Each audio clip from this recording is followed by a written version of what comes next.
the parallels between the immigration situation in Morocco and Spain and what's happening between Mexico and the United States are almost frightening. If you look at Morocco, you have a country that traditionally has always provided a workforce for Spain, right? But traditionally, by which I mean in the last 50 years, since the end of the Second World War.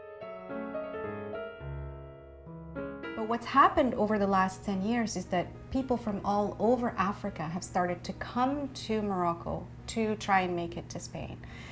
The same thing has happened with Mexico. Obviously, Mexico has been providing workers for the United States for a long time. But over the last few years, you see people coming from all over South America to Mexico in order to end up in the US. So the two biggest ports of entry of immigrants, so you have Spain being the biggest port of entry of immigrants to Europe, and Morocco is the port of exit. And the same with North America and South America is happening here in LA.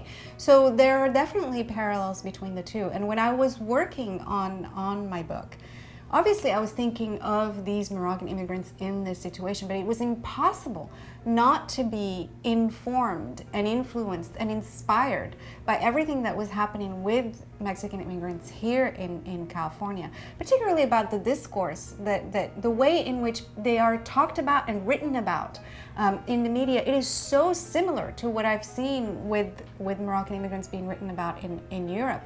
And so for me, I felt like that was a very enriching thing, very enriching, and it really informed my writing.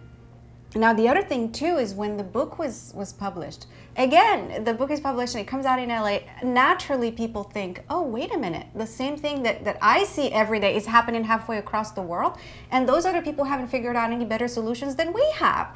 You know, so it's really, to me, it was just a fantastic place to be writing a book about immigration. I could think of no other place to write a book like my first book about immigration than LA.